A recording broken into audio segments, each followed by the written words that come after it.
नमस्कार दोस्तों, स्वागत है आप सभी का फिर से एक न्यू वीडियो में। दोस्तों, आज के इस वीडियो में हम साधारण ब्याज निकालना सीखेंगे। साधारण ब्याज, जिसको इंग्लिश में बोलते हैं सिंपल इंटरेस्ट। और इस वीडियो को देखने के बाद आपके मन में जो भी डाउट्स हैं ब्याज निकालने का, सारे डाउट्स क्लियर होंगे।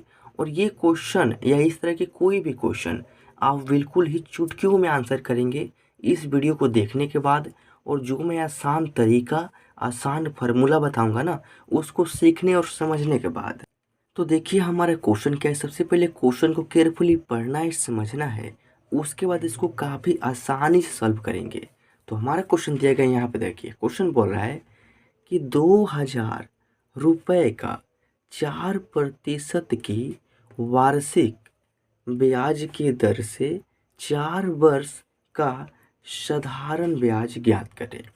दोस्तों, 2000 रुपये, मान लीजिए कि आपने आज से 4 वर्ष पहले कभी किसी व्यक्ति से 2000 रुपये कर्जा लिया था और उस पर जो इंटरेस्ट रेट है 4% है और वार्षिक है। यानी कहने का मतलब क्या है कि जो 2000 रुपये है ना, इस पर 4% की इंटरेस्ट रेट है। यानी 2000 रुपये लिए हुए अगर आपको एक वर्ष होता है, चूँकि यहाँ पर क्या है वार्षिक, वार्षिक मतलब होता है वर्ष। यानी ये जो है आपको वार्षिक का मतलब होता है कि अगर इस 2000 रुपये को लिए हुए अगर आपको एक वर्ष होता है तो इसका जो इंटरेस्ट रेट है ना, उतना आपको जोड़कर देना होता है। जैसे कि 2000 का अगर आपको एक वर्ष लिए हुए हो जाता है तो इसका 4% जो अमाउंट आएगा 2000 में जोड़कर एक साल के बाद देना होगा, यानी एक वर्ष के बाद देना होगा। वहीं पर इस पैसे को अगर आपने 4 वर्ष रख लिया है तो टोटल साधारण ब्याज यानी सिंपल इंटरेस्ट कितना आएगा यह निकालना है। और अंत में हम यह भी बताएंगे कि आप सूद के पैसों का हिसाब भी कैसे कर सकते हैं। यानी ब्याज के जो भी रकम है उसको रफा दफा करके यानी उसे छुटकारा कैसे पा सकते हैं। तो काफ़ी आसान है, लिखेंगे यहाँ पर solution according to the question, यानी क्वेश्चन के अनुसार।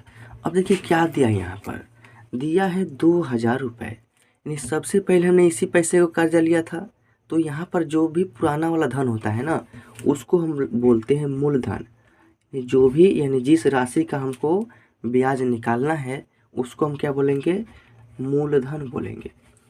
तो मूलधन यानी इसको इंग्लिश में बोलते हैं प्रिंसिपल, जिसको पी से सूचित किया जाता है।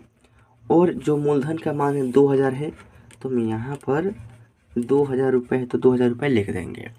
और क्या दिया है, 4% की वार्षिक ब्याज की दर, दर दिया है यानी यहाँ पर लिखेंगे दर, यानी इंटरेस्ट रेट है। तो यानी इसको हम आर से डिनोट करेंगे क्योंकि रेट मतलब होता है दर। यानी रेट का मान कितना है, तो 4% का है, तो हम यहाँ पर 4% लिखेंगे। और क्या दिया है, 4 वर्ष। तो जो भी वर्ष या महीना होता है हमारा समय का मान होता है, यहाँ पर लिखेंगे समय। इसको 12T से सूचित किया जाता है। और ये जो दिया गया है ना 4 वर्ष दिया गया है, तो यहाँ पर हम 4 वर्ष लिखेंगे। अब देखिए क्या क्या दिया है, मूलधन दिया है, दर दिया है, समय दिया है। जब ये 3 चीज़ दिया हो और निकालना हो साधारण ब्याज, तो एक सिंपल सा फार्मूला होता है। देखिए फार्मूला क्या होता है, फार्मूला होता है मूलधन गुने दर गुने समय। तो मूलधन यानी प्रिंसिपल गुने, यानी हम इसको शॉर्ट में पी लिखेंगे, पी गुने यानी दर यानी इंटरेस्ट जो रेट है इसको आर से, और यहाँ पर समय को टी से, यानी पी गुने आर गुने टी, और बाटा में होता है 100। ये होता है हमारा फार्मूला साधारण ब्याज, यानी यहाँ पर सिंपल इंटरेस्ट का मान क्या होता है, सिंपल इंटरेस्ट, जिसको S.I. से विसूचित किया जाता है। अब देखिए P गुने आर गुने टी, तो P का मान कितना है, तो P का मान है 2000। तो जहाँ पर P है वहाँ पर हम लिखेंगे 2000 गुना रेट, यानी इंटरेस्ट रेट कितना है 4% का है, तो हम सिर्फ 4 लिखेंगे। गुना समय का मान कितना है 4 वर्ष, तो यहाँ पर भी सिर्फ 4 लिखेंगे। फार्मूला क्या है, बाटा में 100 है, तो इसके बाटा में भी 100 लिखेंगे। 20 से 20 कट गया, अब क्या बच गया, तो यहाँ पर हमारा 20 बच गया। और यहाँ पर 4 का मल्टीप्लाई करेंगे 4 में, तो 4 चौके हो जाएगा 16। यानी यहाँ पर एस डॉट आई डॉट का मान हमारा इतना हो गया। जो कि बाटा में 1 है तो 1 से किसी भी संख्या में भाग करेंगे तो भाग करने के बाद वही संख्या आता है जिस संख्या में भाग करते हैं, इसलिए बाटा में 1 रहता है, या बाटा में 1 हम नहीं लिखते हैं। समझ रहे हैं ना। अब देखिए मल्टीप्लाई करेंगे तो देखिए अगर 16 का मल्टीप्लाई करेंगे 0 में तो 0 हो जाएगा, और 16 का मल्टीप्लाई 2 में तो 16 दूनी हो जाएगा 32। यानी हमारे सिंपल इंटरेस्ट का जो मान है ना 320 रुपये आ गया, और ये हमारा आंसर हुआ।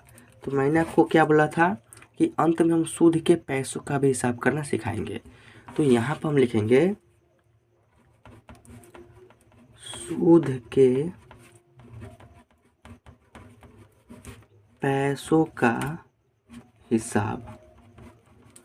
सूद के पैसों का हिसाब, इसमें आपको क्या करना होता है, जो आपने शुरुआत में ये वाला 2000 रुपये लिया है, देखिए यहाँ पर आपने 2000 रुपये लिया है शुरुआत में, ये 2000, और जो 4% की दर से 4 वर्ष में जो ब्याज आया है उसको, यानी यहाँ पर हम लिखेंगे जो सूद के पैसों का हिसाब करना होता है, इसमें क्या क्या जोड़ेंगे, मूलधन जोड़ेंगे। सबसे पहले मूलधन, यानी शुरुआत में हमने जितना धन लिया है, और इसमें जोड़ना होगा आपको सिंपल इंटरेस्ट, यानी जो भी साधारण ब्याज आया है, क्या है साधारण ब्याज, उसको जोड़ेंगे। तो हमारा मूलधन का मान है 2000, और इसमें साधारण ब्याज जोड़ेंगे 320 रुपये, तो टोटल हो जाएगा आपका 2320 रुपये, और ये हो गया इस क्वेश्चन का फाइनल आंसर, यानी 2320 रुपये। और इसी तरीक़ा से आप सूद के पैसों का भी हिसाब कर सकते हैं। आई होप कि आपको समझ में आ गया होगा।